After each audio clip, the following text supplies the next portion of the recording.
रुक जा। सभी को नमस्ते, जय हिंद। तो सभी अच्छे हो गए। ब्रेक मिनट के बाद आवाज आ रही है।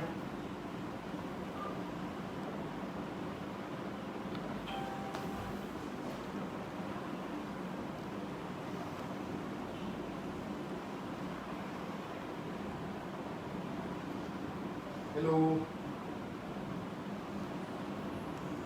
ओपन नमस्ते। सुनील चौधरी बताना भाई, जय हिंद। अंकित पाटर, राम राम भाई। आवाज देखना एक बार।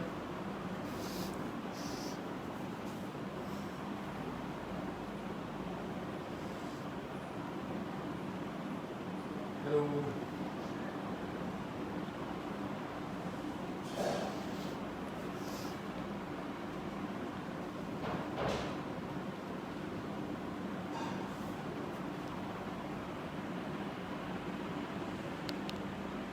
हेलो अमित शोभन भाई, बढ़िया। सभी को नमस्ते,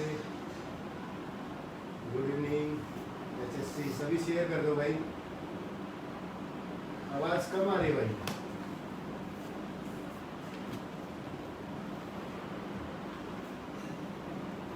नमस्ते भाई, आवाज देखना भाई। जय हिंद, सभी को नमस्ते।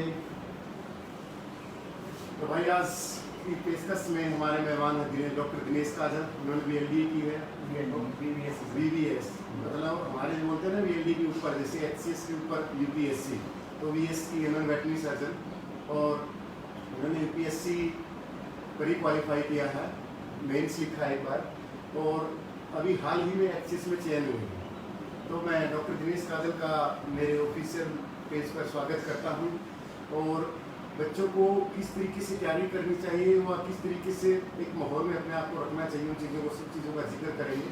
तो हमारे साथ जुड़े रहिए, एक लंबा सेशन चलेगा पूरा, और आपके जो जो क्वेश्चन है मैं लेता रहूँगा। और जहाँ पर वीडियो चल रही है वहाँ पर हमारे यूट्यूब चैनल का लिंक है, ऊपर लिंक दिया हुआ है, उसको सब्सक्राइब कर ले। यहीं पर हम कल शाम के बाद क्लास शुरू कर देंगे, कल मैक्सिमम कल शाम तक। तो डॉक्टर काजल, आपका हार्दिक स्वागत है हमारे यूट्यूब चैनल पर।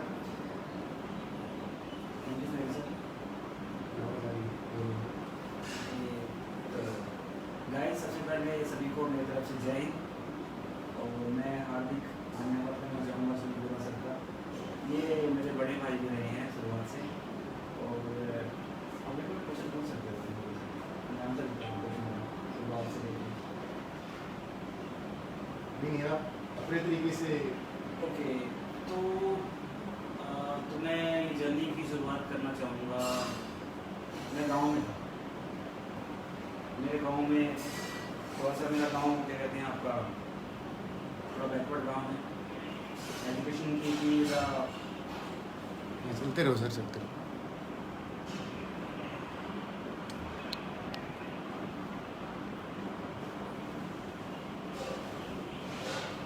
आप चलते रहो, आवाज़ की प्रॉब्लम है कोई नहीं। अभी आवाज़ सही है, फुल है।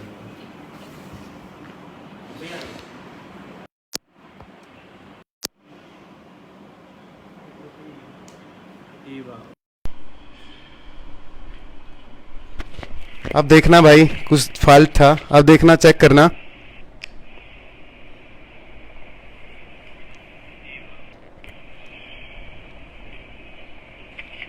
देखना भाई, कुछ फॉल्ट था, अब देखना, चेक करना।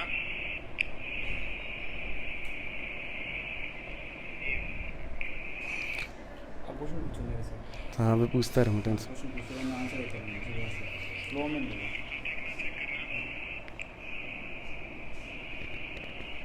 ठीक है भाई सुनील, सभी शेयर करते रहो भाई, मैक्सिमम शेयर होने चाहिए, क्योंकि हम धीरे धीरे शुरुआत कर रहे हैं एक अच्छे सेशन की।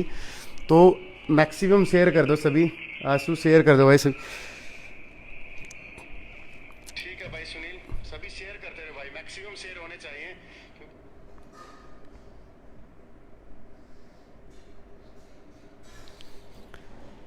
तो सबसे पहले ये बताइए डॉक्टर दिनेश सर, आपका मीडियम हिंदी है, या मतलब जैसे एचसीएस में आपने हिंदी मीडियम लिया था, इंग्लिश मीडियम लिया था?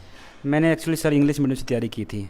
हाँ, और बेसिकली है ना, जैसे आप लोग कंफ्यूज हो कि आप हिंदी मीडियम से तैयारी करना चाहते हो या इंग्लिश मीडियम से तैयारी करना चाहते हो, तो मैं सबसे पहले आपको कुछ अपने बेसिक बताना चाहता हूँ कि जैसे आपको पता है कि बेसिक सब्जेक्ट है हिस्ट्री, ज्योग्राफी, इन्वायरमेंट, उसके अलावा आर्ट एंड कल्चर, उसके अलावा साइंस एंड टेक, उसके अलावा आपका इकोनॉमिक्स है, और उसके अलावा मिसलेनियस करंट अफेयर तो बचता ही है। तो बाकी सब्जेक्ट मैंने सारे इंग्लिश में तैयार किए थे, हिस्ट्री को छोड़ के।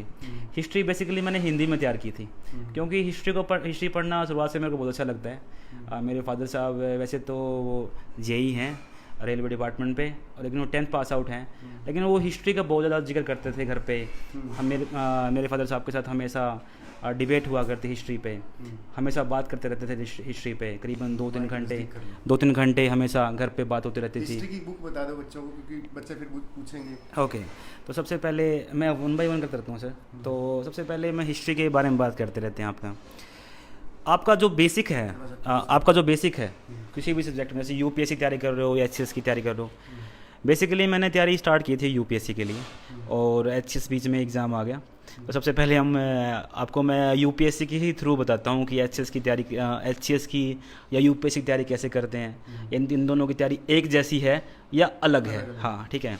सबसे पहले मैं कुछ यहाँ पे क्या कहते हैं आपका कुछ जो ब्लंडर हैं वो भी बश करना चाहूँगा। सबसे पहले ये है कि एक्चुअली लोगों में क्या होता है सर, उत्साह बहुत होता है, ठीक है, लेकिन वो होता है कि भाई हाँ हमें करना है, हमें यूपीएससी करना है, हमें यूपीएससी करना है। जैसे मैं जब फाइनल ईयर में था, मैंने प्रिपरेशन थोड़ी स्टार्ट की वेटनरी में। Actually I am veterinary doctor. मैंने BVSc bachelor of veterinary science and husbandry complete की है HU से। मैं 2012 बैच से हूँ। तो उसके बाद जब मैं 17 में था, मैं ड्यूरिंग माई इंटर्नशिप, तो उस टाइम क्या था कि ये था कि लोगों में कि भाई मेरे को तैयारी करनी थी, भाई हाँ तैयारी करनी यूपीएससी करनी है, बट ये नहीं पता था भाई करनी कैसे है, कहाँ से करनी है। हाँ, मोस्टली पता था। पर उस टाइम क्या रहा था कि एक गाइडेंस के तौर पे आए, उनका नाम डॉक्टर अमन बिस्ला है। 2017 में उनका यूपीएससी में 315 रैंक आया है, 315। फ़िलहाल वो असिस्टेंट कमिश्नर हैं IAS तौर पे। और उससे पहले एक मेरे भाई हैं डॉक्टर विनेश नागर, वो अभी HCS में सेलेक्टेड हैं, वो SDM डबवाड़ी हैं। तो उन दोनों का सिलेक्शन हो चुका था। तो एक क्या कहते हैं, जैसे आपकी एक पटरी होती है, एक जो पगडंडी होती है, ठीक है, वो तैयार हो चुकी थी। जुनून था कि भाई हाँ तैयारी करनी है। 17 में पढ़ते रहे। 17 में मैंने इंटर्नशिप भी की और साथ साथ में प्रिपरेशन भी की, यूपीएससी की प्रिपरेशन भी की। तो फिर उसी टाइम मीनवाइल डॉक्टर बिस्ला मिले। डॉक्टर बिस्ला ने गाइड किया। डॉक्टर बिस्ला ने ये कहा कि दिनेश, मैं कुआं खोद चुका हूँ, आपको सिर्फ पानी पीना है, कि मैं मेहनत कर चुका हूँ। जो मेहनत डॉक्टर बिस्ला 2013 से मेहनत कर रहे थे, और फाइनली 4 या 5 साल के बाद 17 में जाके उनका यूपीएससी क्लियर हुआ। वो लगातार 3 साल से लगातार मेंस लिख रहे थे, लगातार 2 साल से इंटरव्यू फेस कर रहे थे। तो उन्होंने मेरे को, एक्चुअली वेटनरी साइंस एक बहुत ही वास्ट सब्जेक्ट है, तो शुरुआत लेकिन मैं थैंक यू कहना चाहूँगा मेरे टीचर्स का, स्पेशली वेटनरी वाले टीचर्स का, ठीक है, कि वो हमें स्पून फीडिंग करते हैं कि 0 से लेके बेसिक तक कुछ भी हो आपको बोर्ड पे पढ़ाते हैं हर चीज़। मेरे को लगता है अभी किसी भी यूनिवर्सिटी में अब आप ग्रेजुएट्स को बोर्ड्स पे इतना क्लियरली पढ़ाते हैं, हर चीज़ को पूरी तरह एक्सप्लेन करते हैं। और उसके अलावा हमारे 2 बार एग्ज़ाम होते हैं, एक बार जैसे सेमेस्टर सिस्टम की तरह दिसंबर में, फिर हमारे एग्ज़ाम होते हैं मई में। हम सेमेस्टर सिस्टम वो लेती है यूनिवर्सिटी, उसके बाद हमारा एनुअल होता है जो वेटनरी काउंसिल ऑफ इंडिया लेती है। अब शायद हमारे आने के बाद रूल थोड़े चेंज हो गए हैं, पर हम जब पहले ओल्ड VCI में थे तो ओल्ड VCI में यही सिस्टम था कि यूनिवर्सिटी भी एग्ज़ाम लेगी आपका, और साथ में आपका एग्ज़ाम क्या कहते हैं ये भी लेंगे, क्या कहते हैं आपके वेटनरी काउंसिल ऑफ इंडिया लेती है। वो चेक करती है कि भाई इन्होंने क्या पढ़ाया है। तो जो मेरे बेसिक्स थे वो काफ़ी स्ट्रॉन्ग थे, क्योंकि हमारा जो पासिंग क्राइटेरिया था 50% पे था। तो किसी भी एग्जाम को बच्चों को मोटिवेट करो कि किसी भी एग्जाम के लिए बेसिक जरूर होना चाहिए। आपको किसी भी एग्ज़ाम को क्लियर करने के लिए आपको सबसे पहले क्या है कि एक चीज़ मैं मानता हूँ कि UPSC is not a game of knowledge. Knowledge का गेम बिल्कुल भी नहीं है। It's a game of persistence, perseverance, कि आप जो टिके रहते हो ना। मेरे पापा हमेशा कहते हैं गिरते हैं सिपल्ले सर मैदान जंग में, गिरेंगे चलते घुटनों के दम पे, कि जो टिके रहते हैं ना वो आखिर में जीत जाते हैं। तो बच्चों को मैं देखो भाई, राहुल कौशिक, नमस्ते भाई, भारत माता की जय। जीके कैसे तैयार करें भाई? सर से है ना एक क्वेश्चन लूंगा, जीएस की हर बुक का जिक्र करूंगा। अभी तो मेरे तो छोटे भाई हैं, इनके भाई थे कश्मीर काजल, हम यूनिवर्सिटी में इकट्ठे रहे हैं 2012 से 2014। तो एक छोटा भाई है मेरा, तो इसको धमका के भी पूछेंगे। HCS होगा अपने ऑफिस में होगा, तो बने रहिए और शेयर करते रहिए मैक्सिमम। और ऊपर लिंक भी हमारे यूट्यूब चैनल का, उसको सब्सक्राइब कर लें, ताकि जो कल से हमारी जो क्लास शुरू होगी एक अच्छी टीम के साथ आएंगे। और सर ने अभी जिक्र किया है दिनेश ने कि टिके रहना, इन्होंने UPSC कहा है, जो बंदा जिस भी चीज़ की तैयारी कर रहा है, इन्होंने UPSC का जिक्र किया कि टिके रहना। तो भाई ग्रुप D से लेकर UPSC तक हर चीज़ में आपको डटना ही पड़ेगा। इसका कोई भी वो नहीं है कि शॉर्टकट हो कि आप HSC की तैयारी कर रहे हैं, यूपी पुलिस की तैयारी कर रहे हैं, या MPPCS की, या UPPCS की, या हरियाणा सिविल सर्विस की, तो किसी भी, या SSC CGL की। तो बिजली बात है, आजकल कंपटीशन इतना है कि आप अंदाज़ा लगा सकते हो कि एक पोस्ट में, जैसे हरियाणा में अभी वैकेंसी आई थी पुलिस में, 464 कैंडिडेट थे एक सीट पर। तो आप लगा लो आपको 463 बंद रिप्लेस करने हैं। वो 463 रिप्लेस करने हैं, तो उसके लिए आपको बहुत सी तैयारी करनी पड़ेगी। वो तैयारी एक दिन में तो होगी नहीं, वो 6 महीने में तो होगी नहीं, वो लगातार 1 साल दो या 6 महीने इतना दो कि आप सब कुछ भूल जाओ, अपना फ़ोन वहाँ रखा है। तो सर यही बताया कि छोटे भाई ने कि आपको लगातार कंटिन्यूटी वहाँ पर एक डेडिकेशन के साथ देना ही देना होगा। उसका कोई शॉर्टकट नहीं है कि आप लो और ये जादू की छड़ी की HCS लग गया। हमारे सामने बैठे हैं तो आपको अच्छा लग रहा हो कि HCS है, बस होगा तो लेकिन इस बंदे ने यहाँ तक कैसे पहुँचा है, तो वो इसको ही पता है अंदर तक, समझ गए। तो अगला क्वेश्चन लेते हैं दिनेश से। अच्छा, दिल्ली पुलिस CPO भाई, CGL भाई, देखो सर को, दिनेश को CGL इनके बारे में नहीं पता, वो हरियाणा के बारे में बता देंगे, या PCS वो किसी भी स्टेट का एग्ज़ाम हो वो बता देंगे। CGL का मैं खुद लेता रहूँगा क्वेश्चन, अच्छी अच्छी बुक्स के बारे में रेफरेंस करता रहूँगा और हर चीज़ पूछूंगा। आप बस एक बार अपने मेरे कहने से शेयर मारते रहो, ठोकते रहो, ताकि बच्चे जुड़ते रहें।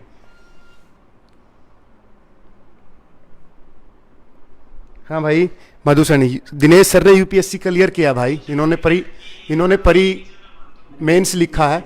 और अब की बार हमारी दुआएं और आप सबकी दुआएं हैं कि IAS के रूप में अगली बार मैं इसका इंटरव्यू लूं, और एक अच्छे स्टूडियो में बैठे जब तक तो हमारी ऐप खूब चल जाएगी सर। क्योंकि मैंने भी क्योंकि मैं सर से जिक्र करूंगा, दिनेश मुझे नहीं जानता था, लेकिन ये HCS के लिए हरियाणा GK की वीडियो देख रहा था। वो वाक्य बता दो बस।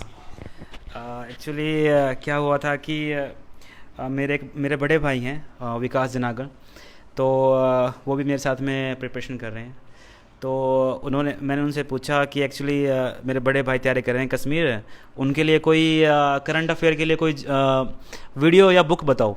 तो विकास भाई ने कहा कि ऐसे है, एक स्टडी IQ पे एक वीडियो आई है, सुनील बुरा करके सर हैं, वो पढ़ाते हैं और बहुत अच्छा पढ़ाते हैं। और मैं दिन में गया उनके पास में से, शाम को मैं घर गया और मैंने मेरे बड़े भाई को ऐसा कहा कि आप ये वीडियो देखिए, ये वीडियो बहुत अच्छी है। तो मेरे भाई का रिप्लाई था, ये पढ़ाते आपको? कहते हाँ। मैंने कहा ये तो मेरा दोस्त है। तो अभी नेक्स्ट डे कोइंसिडेंटली क्या है कि जब मैं ड्यूटी पे वापस आ रहा था, तो मैंने देखा कि पड़ाव चौक पे सुनील सर खड़े हैं। तो मेरे भाई मेरे साथ में थे, तो उन्होंने रोका, वो इंसिडेंट को शेयर किया। और ऐसे है कि दुनिया गोल है लोग आपको हर मोड़ पे मिल जाते हैं, ऐसा मत समझिए।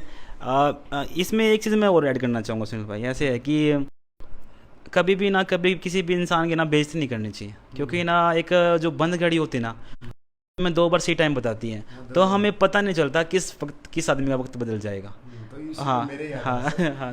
जब मैं टीचिंग फील्ड में आया था तो किसी ने बोला था कि, जैसे बोला ना, किसी भी आदमी को, मैं बोलना नहीं चाहता था और किसी भी बड़े प्लेटफॉर्म पे मैंने नहीं बोला है कि किसी भी बंदे को हमें बेइज्जती नहीं करनी चाहिए। जैसे कोई भी तैयारी कर रहा है कि बोल दे तू कुछ नहीं कर सकता, या तू, मतलब जैसे मैंने पढ़ाना शुरू किया तो किसी करे कि ये बनेगा राकेश यादव, मतलब Rakesh Yadav is a great personality, और वो मैथमेटिक्स के विजार्ड भी हैं और बहुत अच्छे सर भी हैं, मतलब। लेकिन हम कहीं ना कहीं तो राकेश सर ने भी शुरुआत की होगी। इवन मेरे रूममेट, मैं उनको, वो लाइव देख रहे होंगे, मुझे कोई फ़र्क भी नहीं पड़ता था, कोई नेगेटिव अप्रोच का बंदा, उसने कहा कि ये बनेगा राकेश यादव। तो उसको बताना चाहता हूँ कि बेटा मैं राकेश यादव तो नहीं बनूंगा, लेकिन सुनील बुरा पक्का बनकर दिखाऊंगा। और इतना मतलब एक ज़िंदगी रही तो मैं कहता कि राकेश यादव ज़रूर बनूंगा, लेकिन ये ज़रूर कहता हूँ कि सुनील बुरा पक्का बनूंगा। जो सुनील बुरा सर पीछे नाम के लगा ना, उसके बनने की हज़ारों कोशिश करूँगा, हज़ार नहीं लाखों कोशिश करूँगा। तो किसी भी बंदे को कभी भी बेइज्जती मत करा करो, क्या पता वो कब किस माहौल में, क्योंकि जरूरी नहीं कि बंदे का दिन लगातार मेहनत करेगा तो एक दिन पक्का आएगा। हर एक बंदा ना अपने लाइफ में एक स्ट्रगल फेस कर रहा है, एक इंटरनल फाइट को फेस कर रहे हैं। हमें पता नहीं उसके मन में क्या चल रहा है, उसके साइड में क्या चल रहा है, क्या चल रहा है, उसकी हालत क्या है, फैमिली क्या है। तो उसको हमें डिस्टर्ब नहीं करना चाहिए। उसको हमें एटलीस्ट अगर आप इनकरेज नहीं कर सकते तो उसे डीमोरलाइज बिल्कुल मत कीजिए। आपकी तरह ही एक इंसिडेंट मेरे साथ भी हुआ है। मेरे एक दोस्त, हाँ, डीमोरलाइज का एक्चुअली मेरे एक बहुत प्यारे मित्र हैं डॉक्टर संदीप वर्मा, और उनका बर्थडे था और मैं दिल्ली था। तो मैं रात को गया उनके पास में। एक्चुअली काफ़ी 1.5-2 साल हो गए थे मिले हुए। पूरा मैं कट के रह रहा था मेरे बैचमेट से। मैं बैचलर करने के बाद में तो मैं अपनी जर्नी स्टार्ट कर दूँगा सर। तो बैचलर करने के बाद में मैं करीबन 1.5 साल तक दिल्ली में रहा, और मैंने कोई कोचिंग नहीं ली गाइस, मैंने कोई कोचिंग नहीं ली। मैं दिल्ली में रहा। दिल्ली में सिर्फ इतना था कि शुरुआत में एक हवा होता है कि भाई हाँ दिल्ली जाओ, दिल्ली में IAS बनते, दिल्ली में IAS बनते हैं। पर वही था कि मैंने वहाँ कोई कोचिंग ली। मैंने वहाँ सिंपल एक लाइब्रेरी ज्वाइन की।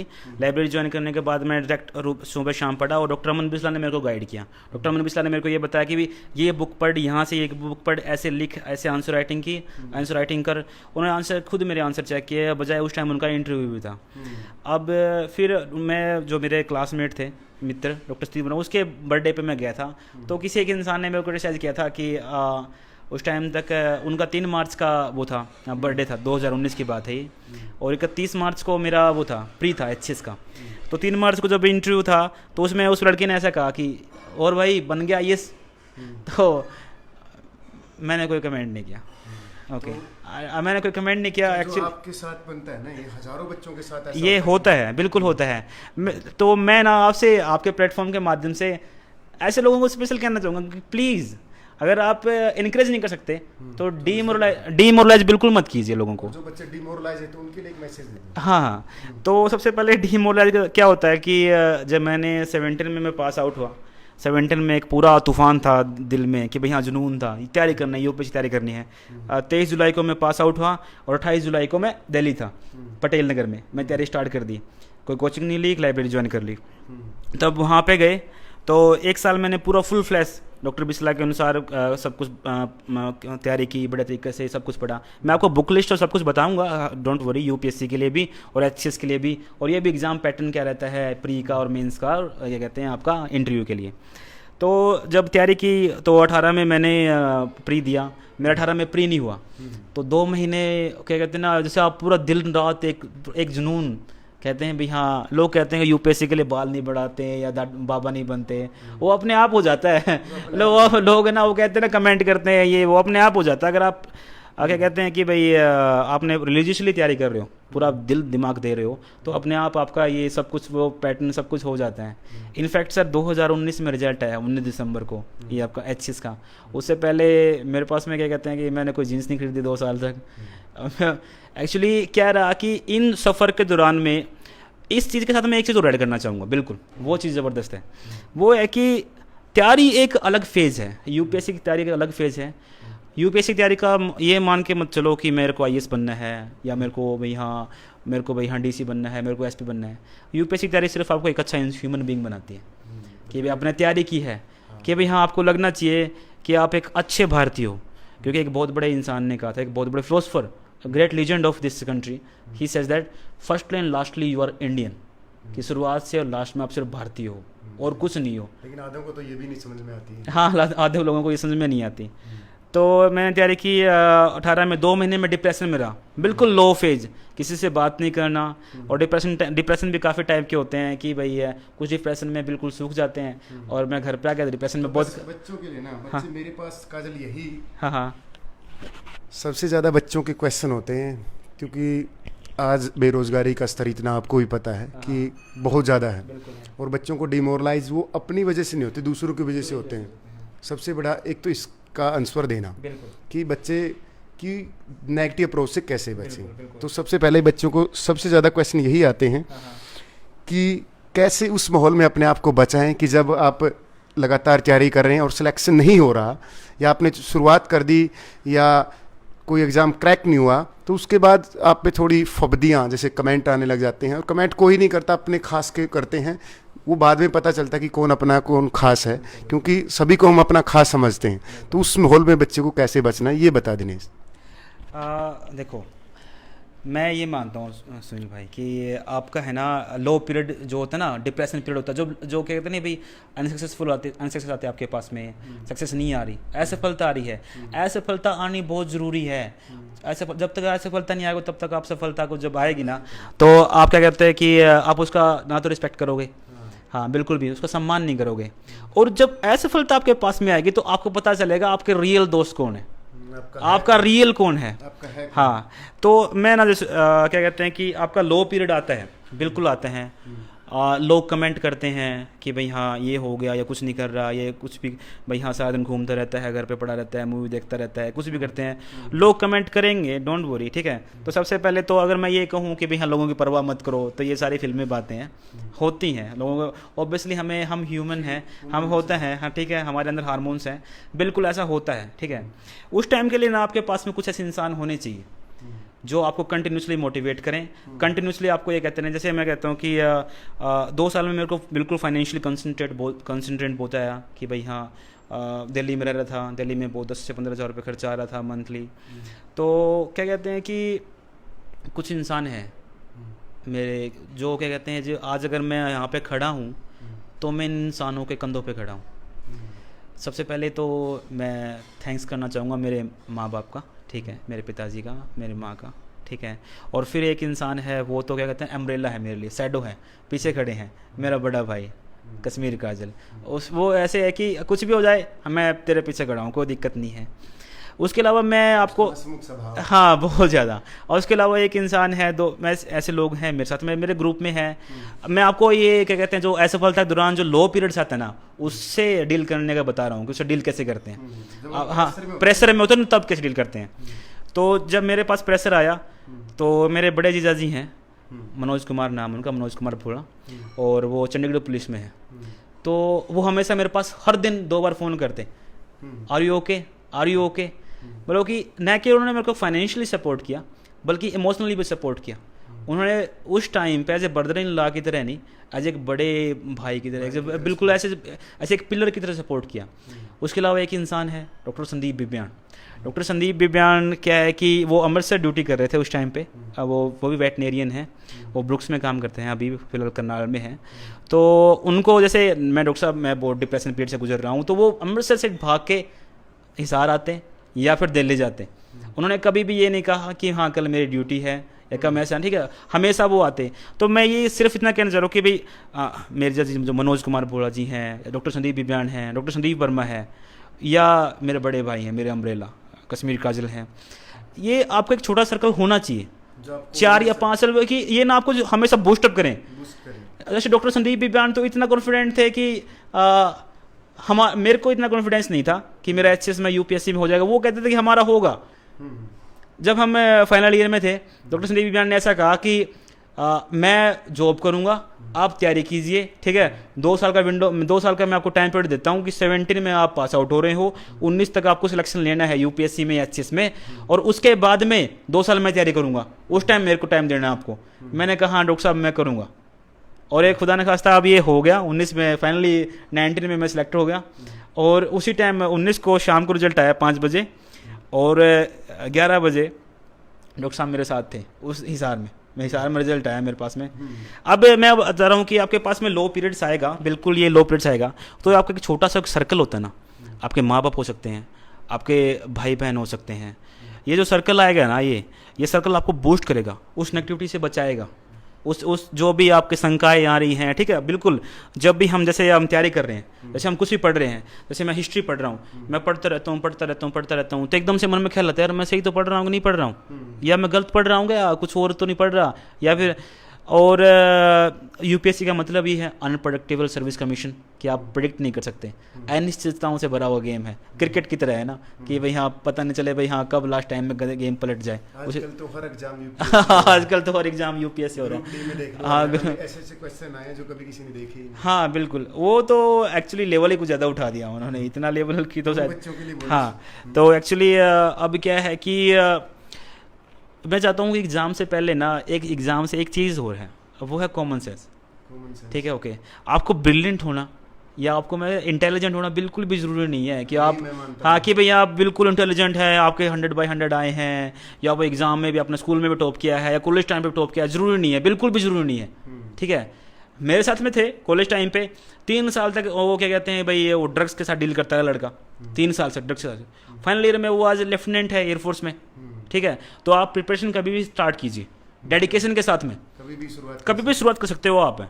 जब तब जागो तभी सवेरा। ठीक है, कभी भी शुरुआत करो, आपको जब भी उठना है ना उठिए।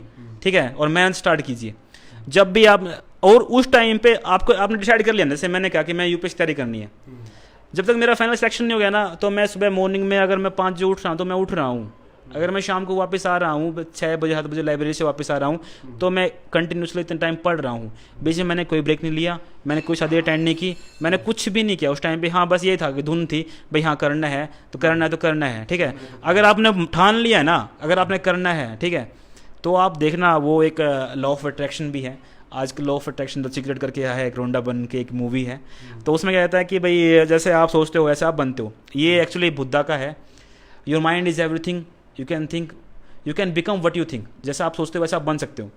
ये मैं मानता हूँ, मैं महात्मा बुद्ध को बहुत मानता हूँ, तो ये मैं चीज़ मानता भी हूँ। लेकिन इसके पीछे एक चीज़ और है कि अगर मान लिया कि आप बनते हो, जैसे आप दिमाग सोचता है वैसा बन सकते हो, पर उसके लिए आपको हार्ड वर्क बहुत करना पड़ता है। हाँ है, हार्ड वर्क का कोई शॉर्टकट नहीं है, लेकिन एक शॉर्टकट है, वो है hard work plus smart work. ठीक है, आपको स्मार्ट वर्क करना होगा, आपको ये देखना होगा कि कौन सी बुक आपको चूज़ करनी है। उससे पहले आपके जो सीनियर प्लेयर हैं उन्होंने ये गेम कैसे खेला, उन्होंने गेम कैसे खेला। लाइफ में गाइड होना जरूरी है। बिल्कुल बिल्कुल, लाइफ में आपकी गाइडेंस बहुत ज़रूरी है। लाइफ में अगर गाइडेंस नहीं आपको होगी तो आप भटक जाओगे और टकरा के फिर वापस वहीं पे आ जाओगे। अब फिर मैं आपको बताता हूँ कि फिर उसी पैटर्न में चले जाते हैं यूपीएससी की तारीख दौरान में। तो अगर आपको इन्हीं चीज़ों से बार बार डील करना है कि बार बार आपको लो लेवल आ रहा है, डिप्रेशन लेवल आ रहा है, ठीक है, डिप्रेशन लेवल अगर आपके लाइफ में डिप्रेशन लेवल नहीं आ रहा ना तैयारी के दौरान में, तो आप उस लेवल की मेहनत नहीं कर रहे। क्योंकि जैसे मैंने +2 में पीसीबी था मेरे पास में, फिजिक्स केमिस्ट्री बायोलॉजी, तो I got failed in +2 Haryana board. हाँ, +2 में फेल हो गए थे। +2 में फेल हो गए, +2 में फेल हो गए। +2 में फेल एक बंदा हमारे सामने बैठा है।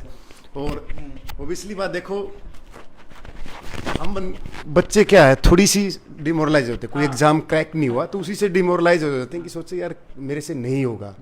लेकिन वो है ना कि हर चीज़ अपने ऊपर नहीं अपनानी चाहिए। जब पता है कि वो बंदा कर सकता है, उसने किया है, तो इसलिए बात हम भी कर सकते हैं। लेकिन वो नेगेटिव अप्रोच नहीं जाने देती, वो माहौल, वो नज़रिया, हमारे सोचने का नज़रिया हमको वहाँ तक नहीं जाने देता।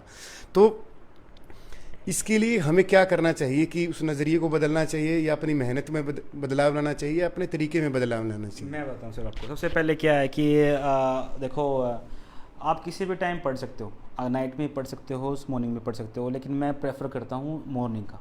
कि आप मॉर्निंग में उठ के पढ़ रहे हो 5 o'clock 6 o'clock जब भी, लेकिन जब भी आप पढ़ना स्टार्ट करो उससे पहले ना क्या कहते हैं कि जैसे अब्राहम लिंकन से किसी ने पूछा था कि अगर आपको 6 घंटे अगर पेड़ काटने दिया जाए तो आप क्या करोगे। कहते हैं मैं 5 घंटे उस जो भी वो जो कुल्हाड़ी है उसको मैं साफ करूँगा, उसके बाद मैं 1 घंटे में उतने पेड़ काट डालूंगा जितने लोग 6 घंटे में काटेंगे। ठीक है, कम मेहनत में मैं उतना ही काम कर लूँगा। ठीक है, तो सबसे पहले ये क्या है कि पहले जब भी आप कभी भी पढ़ने स्टार्ट करें, जब भी आपका मन है, रूटीन है, जब भी आपका रात को पढ़ रहे हो, मॉर्निंग पढ़ रहे हो, तो 15 मिनट 10 मिनट 15 मिनट अपने दिमाग को तैयार कीजिए उस चीज़ के लिए।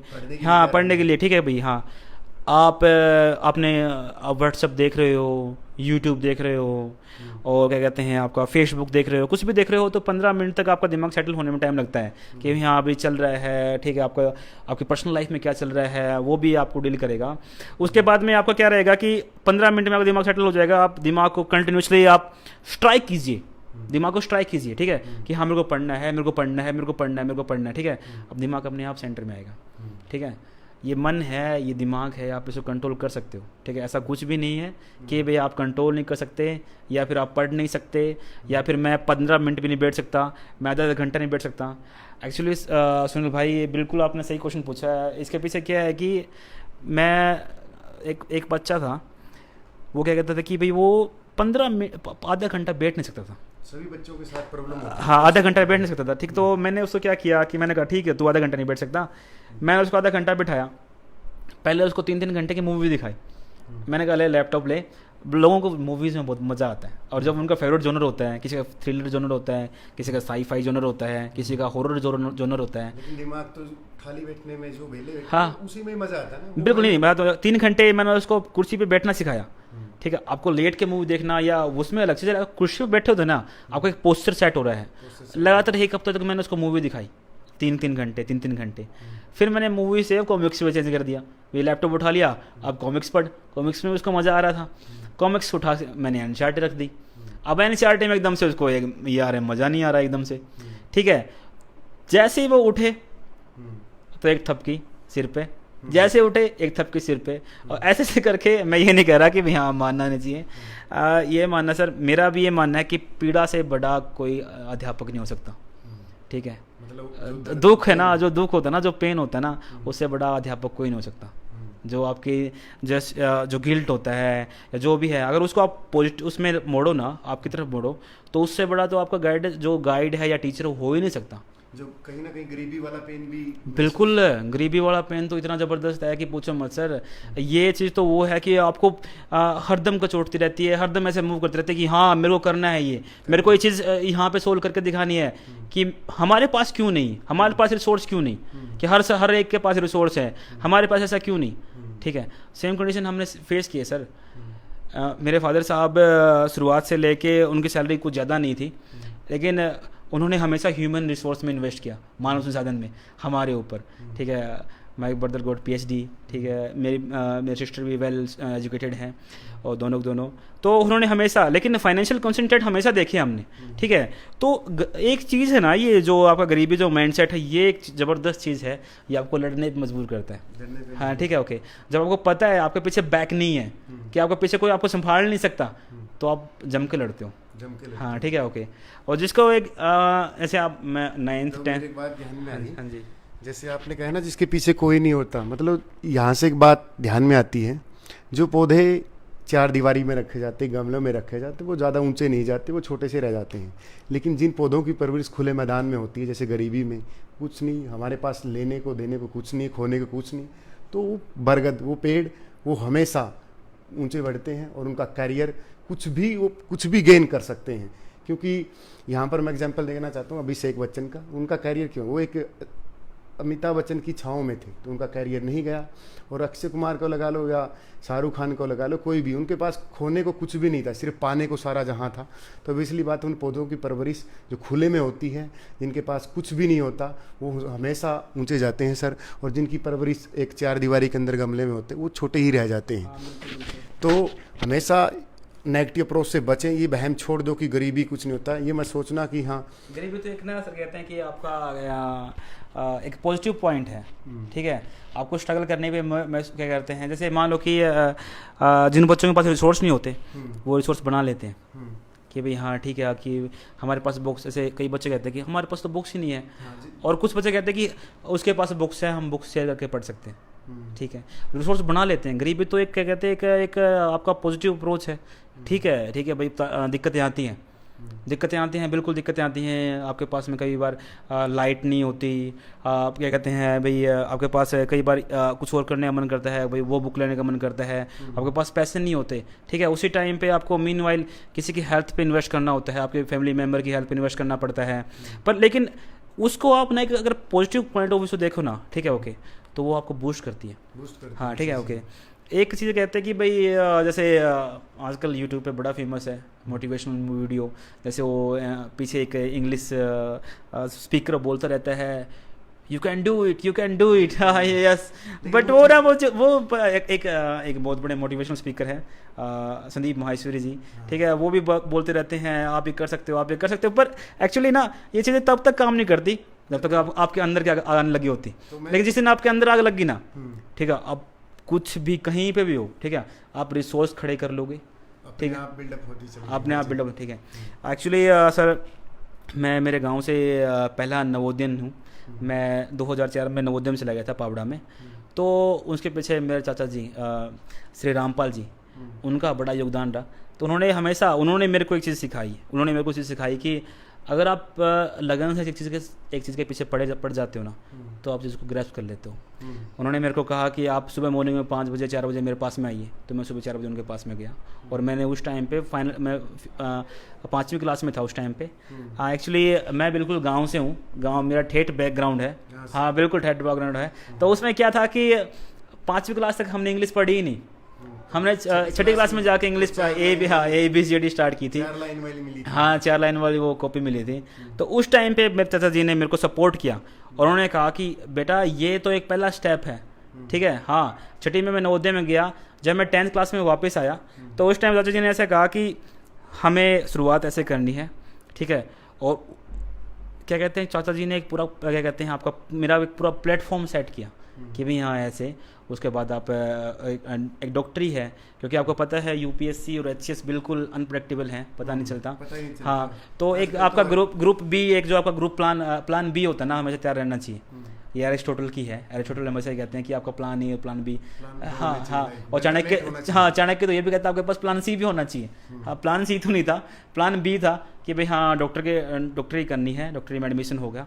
जैसे ही मेरा डॉक्टरी में इनरोल हुआ और तो मैंने क्या कहते हैं आपका धीरे धीरे UPSC तैयारी स्टार्ट कर दी। और आप एक बार तैयारी स्टार्ट कीजिए, आपको अच्छे लोग मिलते रहेंगे राहों में, अच्छे लोग आपको ज़रूर मिलेंगे राहों में।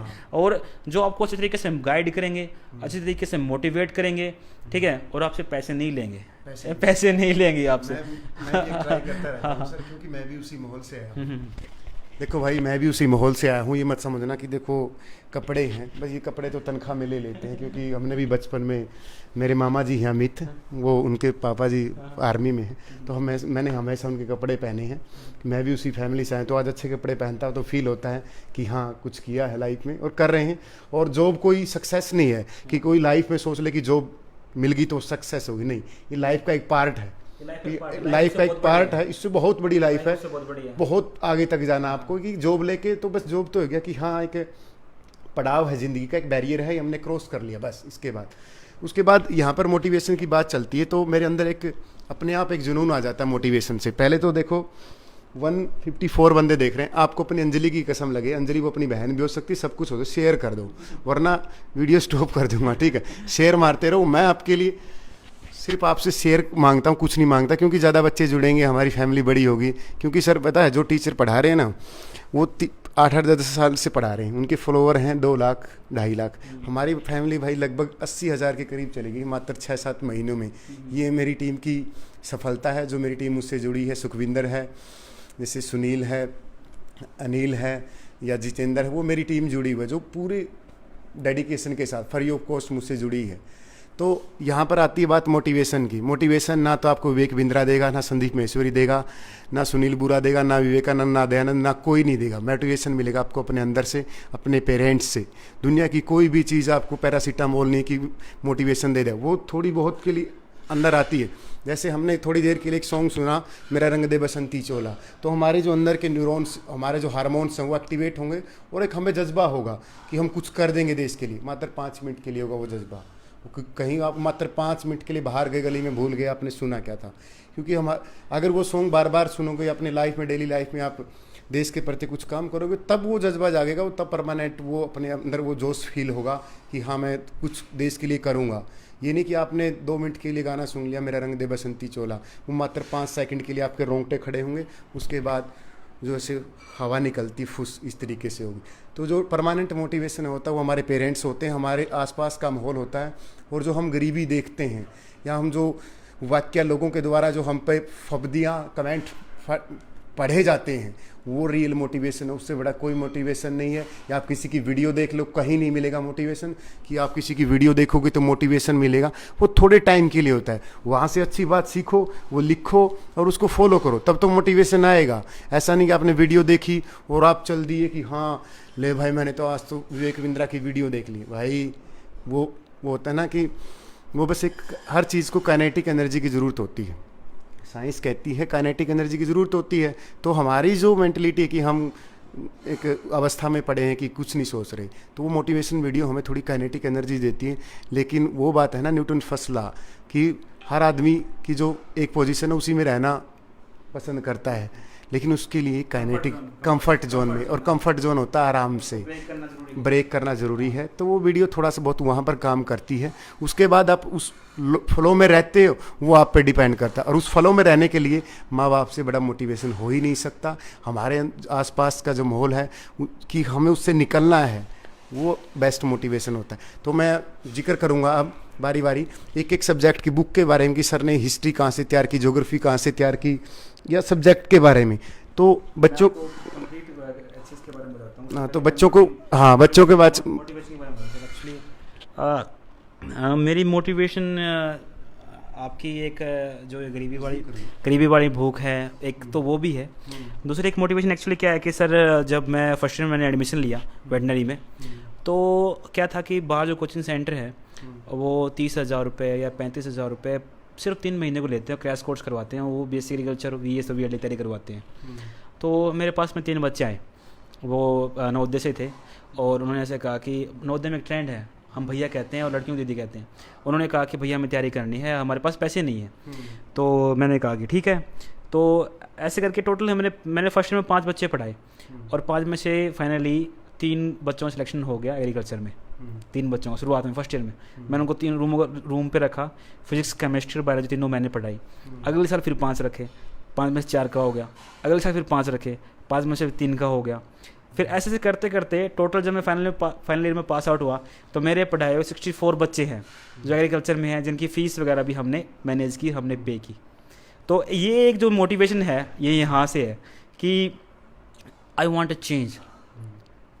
इफ एक जो महापुरुष हैं महात्मा गांधी हैं, वो कहते हैं कि if you want to see the change be the change. तो मैं तैयारी कर रहा हूँ, मैंने तैयारी की है यूपीएससी की या एचएस की। मैं ये चाहता हूँ कि हर बच्चा सपना देखे, और वो सपना देख सकता है एजुकेशन के थ्रू।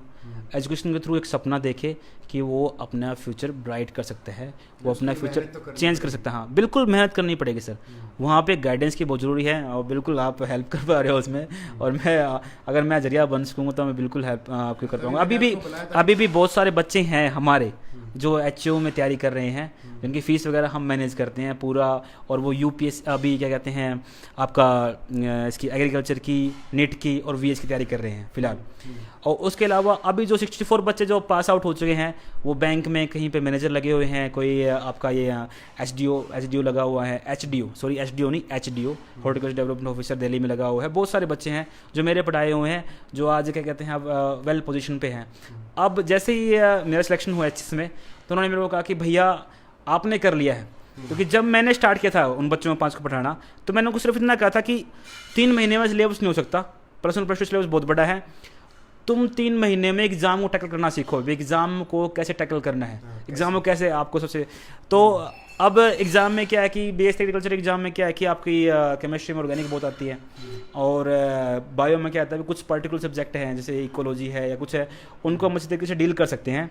मैं उन बच्चों को उन पर फोकस करवाया, और फाइनली बच्चे सिलेक्ट होकर लिस्ट में आ गए, और अब आजकल वो कहीं किसी बैंक में मैनेजर हैं या कहीं पे ऑफिसर बने बैठे हैं।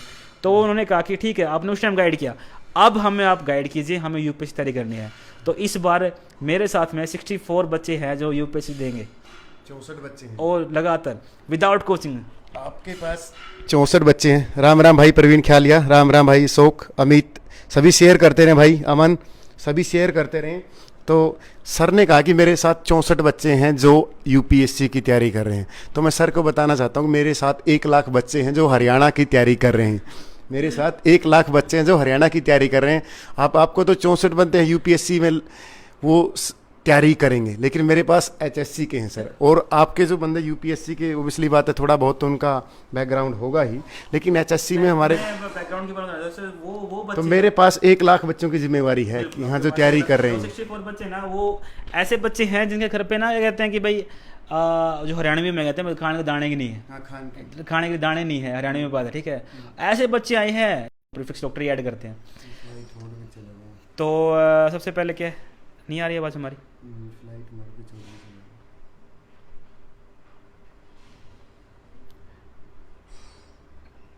क्या हम लाइव में नहीं है? मैं तो ऑन कर दे, बस थोड़ा सा एक बुक के बारे में बता दे। हाँ ठीक है, खत्म हो गया, 1 घंटा हो गया। 1 घंटा हो गया? अच्छा, बता दिए। सही रहा अब तो सही रहा वैसे। हाँ सही है, बेस्ट है। वो यार भाई बेस्ट जा रहा है, क्या ज़रा दिखाना है? अच्छा जा रहा है। अच्छा ज़रा ओके। चलो कोई नहीं, बुक की बता दो बच्चों को डिटेल में। क्या आवाज़ आ रही है मेरी आपको? आ रही है ओके। आ रही है। तो चलो ठीक है, मेरे बारे में तो आप बहुत सारी बात हो चुकी है। मैं एच एस के बारे में बता सबसे पहले कि एच एस में आपके लाइट चली गई है, हाँ, सॉरी बोल दो बच्चों को। ओके हाँ लाइट चली गई है बच्चों, सॉरी सबके सब गाइस सॉरी। तो सबसे पहले एच एस में 3 पड़ाव होते हैं आपके, प्री, मेंस और आपका क्या कहते हैं इंटरव्यू। तो आप सबसे पहले हम प्री के बारे में बात करते हैं। प्री में 2 एग्ज़ाम होते हैं, एक जीएस एक सी सेट। जीएस 100 नंबर का है, सी सेट आपका 100 नंबर का है। सी सेट में बेसिकली 3 सब्जेक्ट हैं, मैथ, रीजनिंग और आपका इंग्लिश। और फिर आता है आपका जीएस। जीएस में आपको पता है सर, आपका history, geography, economics, environment, art and culture और आपका साइंस है। और इसके अलावा क्या रह गया, इसके अलावा तो ज्योग्राफी हो गया। इसके अलावा टोटल ये आपके 6 या 7 सब्जेक्ट होते हैं। सबसे पहले हम हिस्ट्री के बारे में बात करते हैं, हम जीएस के बारे में बात कर रहे हैं। हिस्ट्री में क्या रहता है कि एनसीईआरटी आपका एनसीईआरटी की मस्ट है, 6 से लेके 12 तक की आपकी एनसीईआरटी मस्ट है। आप +1 की एनसीईआरटी स्किप कर सकते हो, +1 की एनसीईआरटी बिल्कुल बकवास है, उसकी कोई जरूरत नहीं है। 6 से लेके 12 तक की एनसीईआरटी कीजिए। और ओल्ड और न्यू के कॉन्सेप्ट में बिल्कुल मत घुसिए, ठीक है। ओल्ड में सारा डाटा है, न्यू आपकी न्यू एनसीईआरटी में सारे कॉन्सेप्ट हैं, न्यू हिस्ट्री की। एनसीईआरटी जैसे है ना, अभी हरियाणा के जो exam room NCERT based question आते हैं, तो एनसीईआरटी बच्चों को कौन सी क्लास से कहाँ तक पढ़नी चाहिए? 6 से लेके आपको एनसीईआरटी आपके क्या कहता है, आपको एनसीईआरटी आपके बेसिक्स ले करती है, बेसिक्स। तो आपको एनसीईआरटी में 6 से लेके 12 तक आपको एनसीईआरटी पढ़नी होती है। फिर उसके बाद आता है कि आप हिस्ट्री केस में मैं आपको एक बुक लिस्ट बता देता हूँ मोटी मोटी सी। सबसे पहले हम हिस्ट्री के बारे में बात करते हैं। हिस्ट्री में क्या रहता है कि 6 से लेकर 12 तक की आपको एनसीईआरटी पढ़िए, +1 की आप स्किप कर सकते हो। उसके अलावा फिर मॉडर्न हिस्ट्री के लिए आप स्पेक्ट्रम की एक बुक आती है, राइटर है उनके राजीव अहीर, बहुत अच्छी ज़बरदस्त बुक है sir. I don't think so कि आपका हरियाणा में इवन यूपीएससी में भी कोई क्वेश्चन छूट पाएगा उससे, मॉडर्न से। क्योंकि हम 600 पेज की बुक पढ़ी और उसमें मैंने क्वेश्चन आए सिर्फ 2, और एक हमने 50 पेज की बुक पढ़ी और उसमें क्वेश्चन आए 2, तो कौन सी अच्छी है? 50 पेज वाली अच्छी है। तो वो जो बुक है तमिलनाडु की +1 की एनसीईआरटी की, वो इतनी ज़बरदस्त बुक लिखी गई है, इतनी बहुत ही प्यारी बुक लिखी है कि कहीं ना कहीं एचएससी के 2-3 बार क्वेश्चन वहीं से आए। हमने भी पता किया था कि तमिलनाडु की एनसीईआरटी बुक से आई। हाँ बिल्कुल बिल्कुल आते हैं आपका बेसिक्स, क्योंकि तमिलनाडु की वो इतनी बिल्कुल पतली सी बुक है, आप पे सारे कॉन्सेप्ट क्लियर करती है। और उसके अलावा क्या कहते हैं कि जो उसके जो कॉस्ट बेनिफिट रेशो है, कि क्वेश्चन हिट करने का टारगेट है, जो रेशो है वो ज़बरदस्त है उसका। तो आपका एंशिएंट मेडिवल तमिलनाडु की बुक से, मॉडर्न आपका राजीव अहीर की बुक से, और बेसिक्स आपके एनसीईआरटी से। तो होगा आपका हिस्ट्री का। फिर आता है ज्योग्राफी के बारे में। ज्योग्राफी में आप एनसीईआरटी रिलीजियसली फॉलो करो, बिल्कुल। जैसे आप किसी भी भगवान को मानते हो, उसको आप बिल्कुल अंध भक्तों के फॉलो करते हो ना, ऐसे आप अंध भक्ति के साथ एनसीईआरटी फॉलो करो ज्योग्राफी में, 6 से लेके 12 तक की। उसमें भी +1 की एनसीईआरटी बहुत इंपॉर्टेंट है, ज़बरदस्त है। +1 में फिजिकल वो आपको बहुत सारे कॉन्सेप्ट क्लियर करके चलती है। मैंने वही कॉन्सेप्ट किया था कि यूपीएससी का मतलब ये नहीं कि आपको आईएएस बनना है या आईएसपी बनना है, डीसी बनना है। यूपीएससी का मतलब है कि आपको ग्राउंड रियलिटी के बारे में पता होना चाहिए, ठीक है। हमने क्या कहते हैं, हम सब ने +2 तक सारी बुक्स पढ़ी हैं, लेकिन हमें मतलब ठीक है हमने पढ़ी हैं, हमने देखा नहीं उनमें क्या था। अभी उस टाइम पे सिर्फ एग्ज़ाम के लिए भी, हाँ एग्ज़ाम के लिए पढ़ना है। अब उन बुक को पढ़ो खुद के लिए, देखो कि कॉन्सेप्ट क्या क्या है 6 से लेके 12 तक की। उसके अलावा आप ऐड कर सकते हो जीसी लियोंग फिजिकल ज्योग्राफी के लिए। मैं एचएस के बारे में बता रहा हूँ, हरियाणा के लिए तो ये बुक बहुत भारी हो जाएगी। हाँ एचएस के लिए, हाँ तो जीसी लियोंग की एक बुक है सर्टिफिकेट टू फिजिकल ज्योग्राफी करके, ऐसा करके उसका नाम तो हो सकता है ऊपर नीचे होगा। राइटर है जीसी लियोंग, 1975 की बुक है वो, ऑक्सफोर्ड पब्लिकेशन की, ज़बरदस्त। उस बुक में आपको जितने कॉन्सेप्ट क्लियर होंगे ना, आई डोंट थिंक सो कि कहीं कोई भी ज्योग्राफी की जो अच्छी बुक है वो कॉन्सेप्ट क्लियर कर सकती है। बहुत सारी बुक हैं पर वो बहुत ज़्यादा बल्कि हैं। आपको 600 पेज की, 650 पेज की, 700 पेज की मोटी बुक तो लेनी नहीं है आपको बिल्कुल भी। हाँ आपको बुक कलेक्टर, आपको डेप्टी कलेक्टर बनना है, डीसी बनना है, बुक कलेक्टर नहीं बनना। अरे तो दिनेश सबसे बड़ी बच्चों की यही भी प्रॉब्लम है, पता क्या करेंगे, जैसे बुक कलेक्शन पे इतना ध्यान देंगे पूरी लाइब्रेरी भर जाएगी। अब मैं हरियाणा की लगा लूँ तो मेरे पास क्वेश्चन ये भी रहता ना कि घर पे कोई रिश्तेदार आता है, देखता है हाँ कि बुक, हाँ बच्चा बहुत पढ़ रहा है, बहुत बुक्स है उसके पास। अब मेरे पास पूछते हैं क्वेश्चन कि हरियाणा जीएस की बुक कौन सी लें सर, उनके पास 10-10 पब्लिकेशन है। और मैं बच्चों को 1000 बार लाइव वीडियो में बोल चुका हूँ कि हरियाणा जीके की एक बुक लो, सारी डाटा सेम है, कोई भी, और एक टीचर पढ़ लो, 2-3 टीचर से पढ़ लो, डाटा सेम है। वो तो टीचर पे डिपेंड करता है, तो आपको दिमाग में फिट कर पाता है नहीं कर पाता। और वहाँ पर भी टीचर आप पे 10 से 20% ही योगदान होगा, 80% आपकी डेडिकेशन होगा, आपका हार्डवर्क होगा। ये नहीं कि टीचर ले बेटा पैरासीटामोल और ले घुल जाए, ऐसा कुछ भी नहीं। आपकी 80% आपकी मेहनत होगी। इसके बाद हम जिक्र करते हैं ये, मैं ज्योग्राफी पे सर। हाँ सर, ज्योग्राफी की बुक बताइए सर। तो ज्योग्राफी में सबसे पहले बेसिक्स क्लियर होंगे आपके 6 से 12 तक की एनसीईआरटी की, और फिर उसके बाद बुक आती है जीसी लियोंग की फिजिकल ज्योग्राफी। ये तो ज्योग्राफी के लिए था। तो इन बुक्स के अलावा ऑक्सफोर्ड पब्लिकेशन का या आपका एक और आता है, उसका नाम भूल गया मैं, एटलस का, तो आप उस एटलस को रेफर कर सकते हो। ठीक है, जब भी आप ज्योग्राफी पढ़ना स्टार्ट करो या जब भी आप मैपिंग करना स्टार्ट करो तो आप अपने पास एटलस जरूर रखो। ठीक है, आपको पता होना चाहिए कि भाई हाँ, क्योंकि यूपीएससी में भी डायरेक्ट मैप से क्वेश्चन आते हैं। एचएस में तो आई डोंट थिंक सो कि भाई एचएस में इतना क्वेश्चन आ रहे हैं मैप वगैरह से, पर यूपीएससी में क्वेश्चन आ रहे हैं, मैप से क्वेश्चन आ रहे हैं। ये तो आपका ज्योग्राफी का। फिर आता है हम थर्ड जो पिलर है वो है पॉलिटी में हम लक्ष्मीकांत रामबाण है। अगर आप यूपीएससी देने जा रहे हो तो 10 में से 9 क्वेश्चन आपको लक्ष्मीकांत से हिट हो जाएंगे।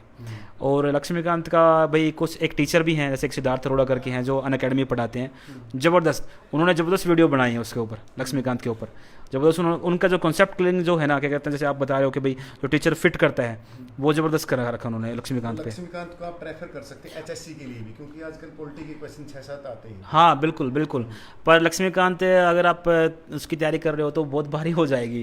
बच्चा पढ़ लेगा, अगर बच्चों के पास टाइम है। ठीक है, ऐसे अभी पोस्ट वगैरह भी थोड़ा सा अभी 3-4 महीने कोविड का आपके पास में टाइम है, काफ़ी थोड़ा लंबा चलने वाला है। तो इस क्या कहते हैं कि भाई एपिडेमिक के दौर में, महामारी के दौर में अपने आप को बचा के रखिए और तैयारी करते रहिए। अगर आप पढ़ सकते हैं लक्ष्मीकांत को तो पढ़िए। उसके अलावा 6 से 12 तक की क्या कहते हैं एनसीईआरटी फॉलो कीजिए, पॉलिटी की, स्पेशल पॉलिटिकल साइंस की, और उसमें से भी प्लस 10th की एक बुक है क्या कहते हैं आपकी कॉन्स्टिट्यूशन एट वर्क करके, जो आपके पॉलिटिकल साइंस की 10th की बुक है। क्या ज़बरदस्त बुक लिखी है एनसीईआरटी पे, माशाल्लाह, बिल्कुल ज़बरदस्त। ऐसे क्या कहते हैं ना भाई, हाँ, जो आपकी 10th की जो पॉलिटिकल साइंस की बुक है ना, वो आप अगर पढ़ते हो तो आपको बहुत सारे कंसेप्ट क्लियर होते हैं।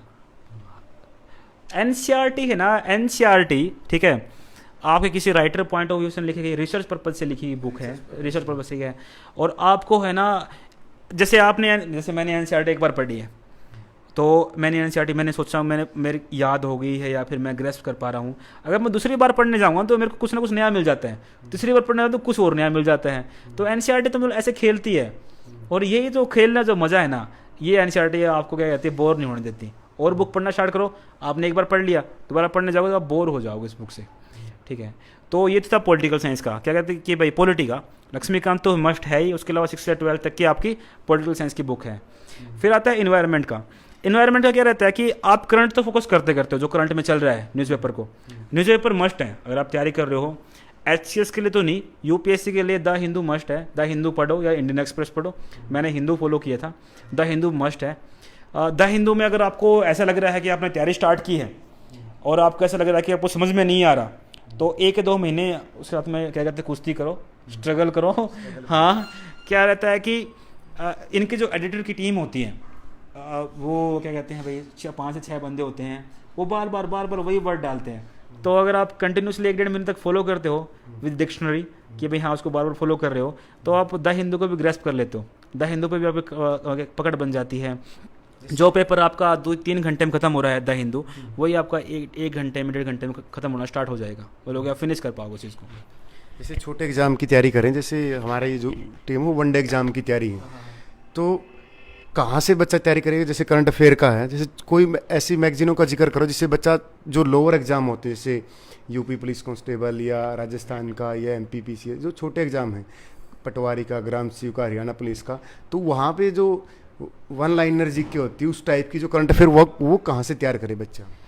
सर ये वन लाइनर के बारे में तो मैं आपको ज़्यादा जानकारी नहीं दे पाऊँगा, लेकिन जैसे कुछ है स्टडी IQ है, स्टडी IQ भी बहुत अच्छा हेल्प कर पा रहा है। इसके अलावा आपको क्या कहते हैं कि बहुत सारे चैनल हैं वो हर लेके आ रहा हूँ मेरी स्टडी। अच्छा अच्छा अच्छा अच्छा हाँ बिल्कुल बिल्कुल हाँ। सुनील सर या मेरे लिए सुनील भाई है, सुनील भाई सुनील सर आपके लिए एक ऐसी ऐप या एक ऐसा प्लेटफॉर्म लेके आ रहे हैं इसमें कि भाई स्टडी मंत्रा करके, उसमें क्या है कि आपको डेली करंट अफेयर मिलता रहेगा। तो डेली आपके डोसेज है, जो आपका डोज है वो आपको मिलता रहेगा कि भाई आपको क्या पढ़ना है। और सर आप भाई ऊपर लिंक दिया है यूट्यूब चैनल का, जहाँ पर वीडियो चल रही है यूट्यूब चैनल का लिंक है, सब्सक्राइब कर लो, क्योंकि अब मोस्टली हम वहीं पे मिला करेंगे, फेसबुक पे नहीं। फेसबुक पे तो ओनली नोट्स या करंट अफेयर इस तरीके के मिला करेंगे। तो धीरे धीरे यहाँ से हम यूट्यूब पे जा रहे हैं धीरे धीरे, क्योंकि अभी तक मेरी एक भी वीडियो नहीं डाली, वो पुरानी ही डाल रहे हैं। तो वहाँ पर आप सब्सक्राइब कर लें और 2-3 दिन मैक्सिमम 2-3 दिन में आपके पास ऐप होगी। प्रैक्टिस सेट यूपी का हो, कहीं का भी हो, आपका जो मन करे प्रैक्टिस सेट लगाना, लेकिन थोड़ा बहुत पे करना पड़ेगा, क्योंकि वो टीम भी है ना, वो काम कर रही है। वो मात्र 5-10 रुपये होंगे जो भी चार्ज होगा किसी भी प्रैक्टिस सेट का। आप यूपी पुलिस का लगा लो, दिल्ली पुलिस कांस्टेबल, CGL का या MTS का या हरियाणा HSC का कांस्टेबल का, SI का, ग्राम सी पटवारी या राजस्थान पुलिस, जो भी मन करे आपको हर चीज़ का प्रैक्टिस सेट वहाँ पर मिलेगा। और वहाँ पर ये नहीं होगा कि आपको हर चीज़ पेड होगी। पेड वो होगी जैसे कोई भी टीचर आया, मैं अच्छे टीचर लाने की कोशिश करूँगा, बेहतरीन टीम लेके आऊँगा, तो उस ओबियसली बात उसको पे तो करना पड़ेगा। तो ओबियसली बात है वहाँ पर थोड़ा बहुत कोर्स का होगा, लेकिन यूट्यूब पर भी आपको फ्री ऑफ कॉस्ट प्रोवाइड कराई जाएंगी क्लास। ऐसा नहीं कि हर कुछ पैसे में होती है। और दूसरी बात, हम इतने अच्छे नोट्स, शायद हमारी टीम एक बेहतरीन टीम के साथ हम काम कर रहे हैं, और नोट्स आप देख भी रहे हो कि किस तरह की क्वालिटी आती है। ये नहीं कि हमने नोट्स डाल दिए कि हाँ हमने नोट्स की पेज पे फॉलोवर बढ़ाने, नहीं, वो अपने आप बढ़ जाएंगे। क्योंकि अगर आप अच्छा काम करोगे पिछली बात, तो उसके बाद अपने आप चीज़ें चली जाती हैं। यहाँ से एक वाक्य याद आया, कोई बोलते हैं ना कि मार्कशीट वाली, कि पढ़ने वाली, कि ज्ञान के पीछे भागो, कि मार्क्स के पीछे, अंक के पीछे ना भागो, वो बोल रहे ना। तो मैं आपको याद दिलाना चाहता हूँ, अगर आप ज्ञान के पीछे भाग रहे हैं तो जिसको ज्ञान है उसके नंबर तो अपने आप आएंगे, जिसको ज्ञान है उसको नंबर अपने आप आएंगे। तो ये दोगलापन सा लगा मुझे इस बात में, बचपन से सुनता आया हूँ कि नंबरों के पीछे मत भागो, ज्ञान के पीछे भागो। तो भाई जिसको ज्ञान है उसके नंबर तो अपने आप आएंगे। तो पिछली बात है, हमारा पेज अगर हम अच्छी चीज़ प्रोवाइड करा रहे हैं तो फॉलोवर अपने आप आ जाते हैं। और यहाँ तक, इस प्लेटफॉर्म पर यहाँ तक पहुँचने के लिए मेरी टीम, जो मेरे ये हैं अमन, उनका सभी का धन्यवाद है भाई। जो मेरी टीम जुड़ रही है, मेरे स्टूडेंट हैं, ये जो मेरे वेल विशर हैं, जिन्होंने यहाँ तक सपोर्ट किया, कि यहाँ पर जिस बच्चे को कोई नहीं जानता था, आज उसको लगभग मोस्टली जो हमारी हिंदी की बेल्ट हैं, हर स्टेट में हमारे स्टूडेंट हैं, और हमें गर्व भी फील होता है, और हमें एक अच्छी चीज़ करने के लिए अप्रिसिएशन मिलता है कि हाँ कुछ और नया करेंगे, और उसी के साथ हम आए भी गए। तो ऊपर जो लिंक है वहाँ पर सब्सक्राइब कर लें। तो यहाँ पर हाँ, साइंस की बुक बता दो भाई। हाँ बताएंगे भाई। स्टडी मंत्रा ऐप आ रही भाई। विनय नमस्ते भाई। विनय शेयर कर दो भाई, सभी शेयर करते रहे। जो अमन, बहुत कम शेयर हुए भाई, क्या बताऊंगा मैं दिनेश छोटे भाई को कि देखो मैंने आपको बुलाया और बहुत कम शेयर हुए, बेइज्जती कराओगे। तो अभी साइंस की बुक बताओ सर बच्चों को। मैं उसी प्यार था। अब हमने अब तक हिस्ट्री, पॉलिटी और ज्योग्राफी की बुक मैं आपको मटेरियल बताया है। फिर बताता हूँ मैं आपको इन्वायरमेंट के लिए। इन्वायरमेंट के लिए एक बुक आती है शंकर की, शंकर इन्वायरमेंट करके है, वो बुक बेस्ट है। उसके अलावा आप करंट अफेयर का जितना मटेरियल आता है उसको ऐड कर सकते हो HCS और UPSC के लिए। उसके अलावा आता है इकोनॉमिक्स के लिए। इकोनॉमिक्स में क्या रहता है कि एक डिजायर आईएएस, एक जो आपके एक डिजायर आईएएस पे एक सर हैं अरोड़ा करके, अरोड़ा सर हैं, उनके वीडियोज़ हैं इकोनॉमिक्स पे, 73 के करीब वीडियो हैं। आपको इकोनॉमिक्स में सारे कॉन्सेप्ट ना, जितने भी कॉन्सेप्ट हैं, अगर आपको इकोनॉमिक्स में बोरियत लगती ना, कि आपको बिल्कुल बोरियत लग रहा है, आपको कुछ भी समझ में नहीं आ रहा, जैसे बहुत सारी बुक है, संजीव वर्मा करके है, रमेश सिंह करके हैं, वो बुक है तो, लेकिन जैसे मैं साइंस बैकग्राउंड से हूँ, मैंने इकोनॉमिक्स पढ़ी ही नहीं, बट प्लस 9-10 में थोड़ा बहुत पढ़ा था, वो इतना कुछ खास है नहीं। प्लस 2 में मैंने पढ़ी नहीं, तो एकदम से मेरे को इकोनॉमिक्स ऐसा लगती है यार इसने ये क्या पूछा। क्वेश्चन बिल्कुल सिंपल आते हैं, इवन UPSC में बहुत सिंपल क्वेश्चन आते हैं इकोनॉमिक्स से, लेकिन हमारे अटक जाते हैं क्योंकि हम इकोनॉमिक्स से डरते हैं। तो आप वीडियो हैं, मैं यहाँ पे लिंक प्रोवाइड करा दूंगा आपके पास है, ठीक है, इकोनॉमिक्स के लिए। वो वीडियो आपको देखिए, वो उस वीडियो से आपका क्या कॉन्सेप्ट क्लियर होंगे। उसके अलावा NCERT की जो 9th से लेकर +2 तक जो इकोनॉमिक्स की बुक है, उसको ज़रूर देखिए आप, उसको ज़रूर पढ़िए इकोनॉमिक्स की। जो आपकी NCERT ना है यहाँ पे भी, वो भी आपके सारे कॉन्सेप्ट क्लियर करेगी इकोनॉमिक्स में। NCERT प्लस वो, आपको ना रमेश सिंह पढ़ने की जरूरत है, ना आपको संजीव वर्मा पढ़ने की जरूरत है, ठीक है। मैं एक क्वेश्चन पूछ लूं? हाँ जी, बिल्कुल बिल्कुल। जैसे आप एग्जाम हॉल में होते हो, हाँ हाँ जैसे हम एग्जाम हॉल में बैठे हैं और आपको कोई क्वेश्चन लगातार 2-3 क्वेश्चन ना आए, सबके साथ होता है, हम भी अभी एग्जाम दे रहे हैं, तो उस टाइम कैसा फील करना चाहिए और उसको कैसे टैकल करना चाहिए जब हमें लगातार 2-3 क्वेश्चन ना आए? तो ये क्या कहते हैं, एक्चुअली ये क्वेश्चन नहीं है, ये क्वेश्चन नहीं है एक्चुअली गाइस। ये एक क्या कहते हैं, एक स्ट्रेटजी होती है एग्जामिनर की, कि आपको साइकोलॉजिकल ट्रैप में फंसाना होता है, ठीक है, ओके। और क्या कहते हैं 96% बच्चे ना वो साइकोलॉजिकल ट्रैप में फंस जाते हैं, ठीक है। सबसे पहले क्या होता है कि एग्ज़ाम में है ना, शुरुआत के जो 4 से 5-6 क्वेश्चन होते हैं ना, वो इतना टफ होते हैं, ठीक है। जैसे आपने क्वेश्चन स्टार्ट किया ना, ठीक है, आपका जो मेंटल लेवल होना चाहिए, ठीक है, एक तो वहाँ बैठते ही शुरुआत में आपसे OMR शीट भरवाते हैं, रोल नंबर करवाते हैं, साइन करवाते हैं, कोई बंदा जाता है कि भैया यहाँ साइन करो, वहाँ साइन करो, ठीक है। आपका पहले मेंटल लेवल उस लेवल का नहीं होता। वो क्वेश्चन पेपर अगर आप रूम पे सोल्व करते हो तो उसमें से आप क्या कहते हैं, आप मोर देन 60 या 70 स्कोर करते हो, और वही क्वेश्चन अब एग्जाम हॉल में हाँ 30% भी नहीं कर पाते, ठीक है। तो सबसे पहले क्या है कि मेरी जो स्ट्रेटजी है, जो मैं जो फॉलो करता हूँ, वो क्या है, थोड़ा सा अजीब, उसको बोलते शक्तिमान स्ट्रेटजी। शक्तिमान क्या होता है कि इसमें 3 तरह के क्वेश्चन आते हैं किसी भी एग्जाम में, ठीक है। एक शक्तिमान, एक किलविश, एक अजाब के अंधेरा, ठीक है। भाई मेरा फेवरेट रहा है शक्तिमान शुरुआत से। आई एम 90s किड, 90 वाला हुए, 2000 के बाद भी पैदा हुए। तो उसमें क्या रहता है कि शक्तिमान क्वेश्चन ऐसे होता है कि बस सबको आते हैं, आपको वो क्वेश्चन बिल्कुल गलत नहीं करने, ठीक है। इजी क्वेश्चन आते हैं, वो आपको क्वेश्चन बिल्कुल गलत नहीं करने। फिर आते हैं किलविश क्वेश्चन 50-50 कि भाई यहाँ आपको आ भी सकता है, ठीक है, और यहाँ पे मर भी सकते हो यहाँ पे। उसमें आपका दिमाग, उसमें आपका नॉलेज काम करती है कि आपने कितनी मेहनत की है, आपने डेडिकेशन कितनी श्योर की दिखाई है, कितने आपने कंटिन्यूटी फॉलो की है, वो आपको किलविश वाले क्वेश्चन में दिखेगा। और जो अंधेरा वाले क्वेश्चन होते हैं ना, अगर एग्जाम उसमें नेगेटिव मार्किंग है तो आपको छेड़ने नहीं है वो, ठीक है, ओके। जो क्वेश्चन नहीं आती, जैसे कोई भी क्वेश्चन नहीं आता, तो उस दौरान हमारी मेंटलिटी यही होना चाहिए, हमें नहीं आता तो किसी को नहीं आता। बिल्कुल। जैसे भाई ये क्वेश्चन नंबर 19 मुझे नहीं आ रहा, तो दिमाग में उसी टाइम दिमाग में एक स्ट्राइक जानी चाहिए, यार ये नहीं आता, चल छोड़ यार, ये किसी को भी नहीं आता, वैसे मुझे नहीं आता। तो इस तरीके से अपने आप को मेंटली प्रिपेयर करना है हमें एग्जाम में। ये नहीं कि यार मुझे नहीं आ रहा, उसको आ रहा हुआ, ये दिमाग में बैठाना है कि यार मैंने इतना पढ़ लिया कि सबसे ज़्यादा मैंने ही पढ़ा है, और जो मैंने पढ़ा है वो सबसे बेस्ट पढ़ा है, उससे ज़्यादा कोई बेस्ट हो ही नहीं सकता, उससे ज़्यादा अमाउंट में या क्वांटिटी में जो मैंने बुक्स पढ़ी हूँ किसी ने नहीं पढ़ी होंगी, और जो मैं क्वेश्चन मुझे नहीं आता वो किसी को भी नहीं आता। इस तरीके की स्ट्रेटजी हमें अपने आप में रखनी चाहिए। इसके बाद है सर कुछ क्वेश्चन, लूसेंट पढ़ी है आपने? लूसेंट के बारे में बता दो, क्योंकि सब क्वेश्चन खूब आए। पढ़ी है, बिल्कुल बिल्कुल। तो भाई शेयर मारते रहो, शेयर करते रहो। कुलदीप भाई बताऊंगा, कुलदीप यादव भाई नमस्ते, सभी को बताएंगे, क्वेश्चन बताएंगे सभी के। दिग्पाल सूतर सभी के बताएंगे भाई। लो सर बताओ, लूसेंट के बारे में बताओ। हाँ, 5वां वेद है। हाँ बिल्कुल बिल्कुल। तो यहाँ पे ना जब आप क्या कहते हैं, आपका history, geography, polity, environment, economics और आपका जो साइंस एंड टेक के लिए आप क्या कहते हैं 6 से लेके 10 तक की आप बुक पढ़ सकते हो साइंस की, जो NCERT की है, ठीक है। इससे फालतू नहीं पढ़ना, ठीक है। इससे फालतू की जो बकवास है, जो भी मतलब कि एग्जाम में आता है, ठीक है, वो आपको नहीं आ रहा तो किसी को भी नहीं आ रहा, ठीक है, ओके। आपको नहीं आ रहा ना, आप ये कोई पूछ रहा है कि भाई हाँ उस मिसाइल का पे लोड कितना है या किसी, वो नहीं आ रहा ना आपको, तो टेंशन मत लीजिए, वो किसी को भी नहीं आता, ठीक है। कोई भी इतना 30 मार्क का नहीं है कि भाई हाँ अगर वो सुपर इंटेलिजेंट है तो आपके एग्जाम में नहीं आएगा वो, ठीक है। वो अलग से ही पहले सिलेक्ट हो चुका है, ठीक है। उसको वो जो क्वेश्चन है वो पहले टैकल, जो अंधेरे वाले क्वेश्चन है उन्हें वो डील कर चुका है वो। आप ये मान के चलिए कि आप एवरेज पर्सन हैं, ठीक है, एवरेज तरीके से डील कर पा रहे हैं, और आपको एवरेज में सिलेक्ट होना है, कोई दिक्कत नहीं है, ठीक है, ओके। जो इंटेलिजेंट होते हैं ऊपर के 1-2% होते हैं, वो ज़्यादा नहीं होते, ठीक है। हाँ बाकी जो वो बोर्न इंटेलिजेंट है, ठीक है। खुदा कुछ लोगों को इस क्या कहते हैं हाँ वो इस नज़ाकत से क्या कहते हैं आपको संवारता है या उसको भेजता है लाइफ उसमें ज़िंदगी में, लेकिन बाकी जो है ना वो अपने जैसे ही होते हैं, ठीक है। और ये मान के चलो आपके जैसे ही हैं। तो ये जो साइकोलॉजिकल क्वेश्चन आते हैं ना, शुरुआत के जो 4-5 क्वेश्चन है और बीच में जो क्वेश्चन आते हैं, उनके ट्रैप में बिल्कुल नहीं फंसना, ठीक है, उस ट्रैप में बिल्कुल नहीं फंसना।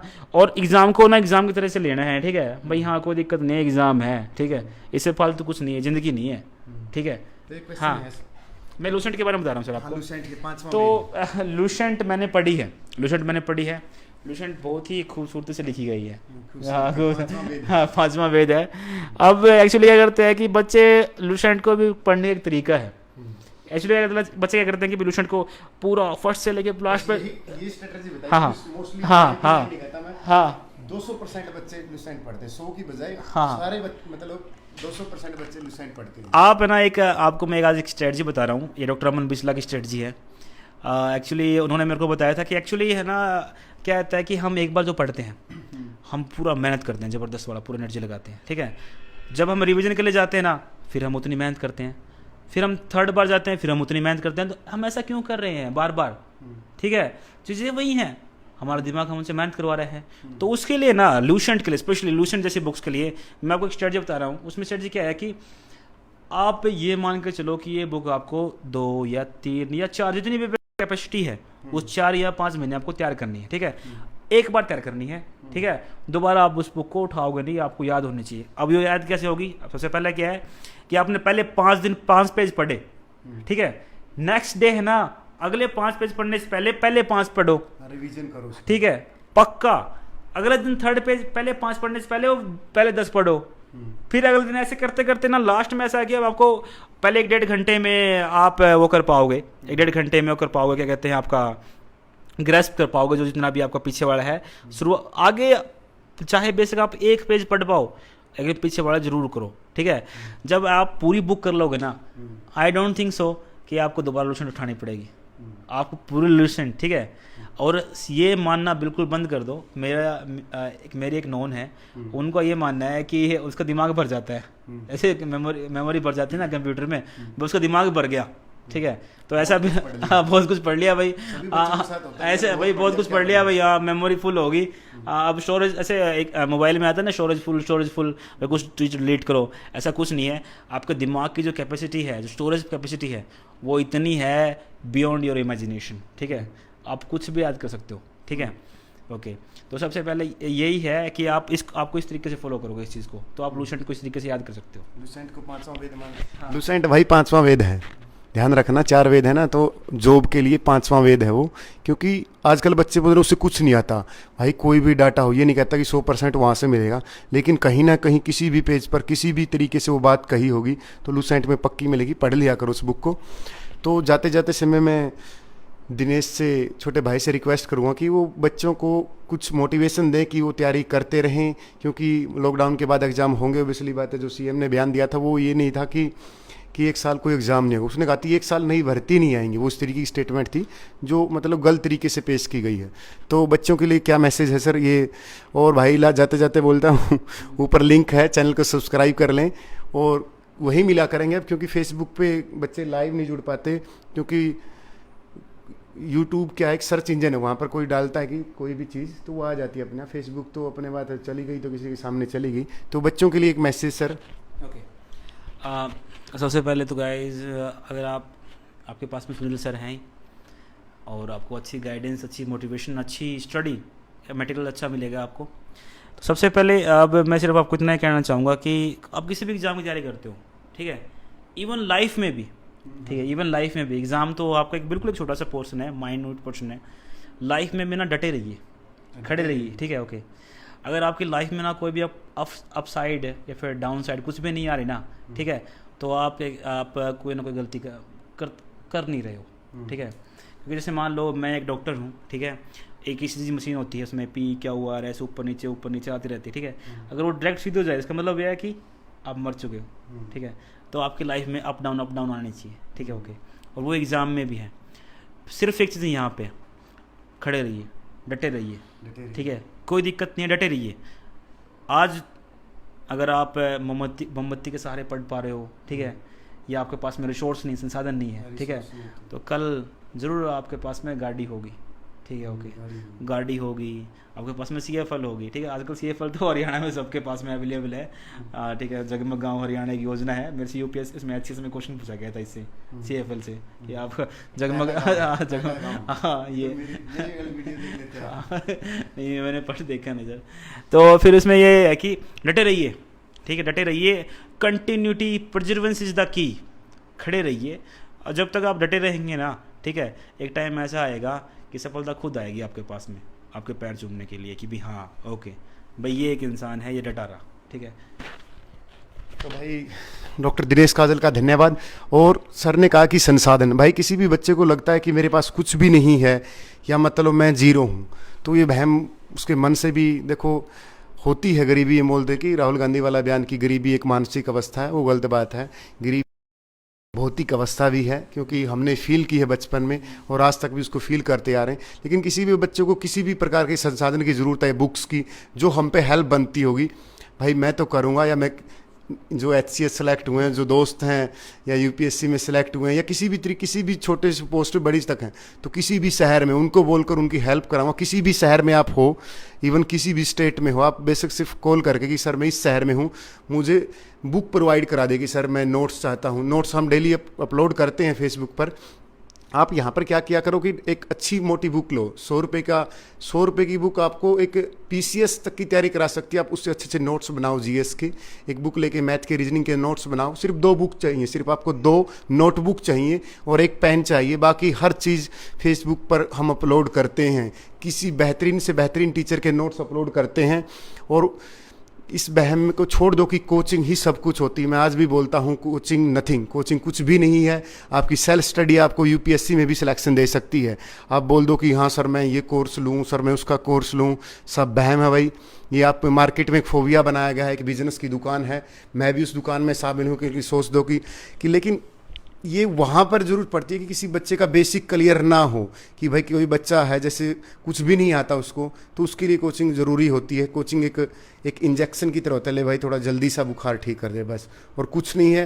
जिन बच्चों का बेसिक क्लियर है, जिन्होंने पढ़ रखा है या कोचिंग ले रखी है, मैं उनको भी बोलता हूँ कि भाई मैं आऊँ या किसी और की कोचिंग खरीदने की ज़रूरत ही नहीं कि आप किसी का कोर्स खरीदो कि भाई सुनील बुरा सर के ऐप आ रही है कि कोर्स लो उसका, या किसी टीचर से लाइव पढ़ो, या कहीं कुछ भी ज़रूरत नहीं है। आपका बेसिक क्लियर हो, सिलेक्शन लो, बात ख़त्म बस।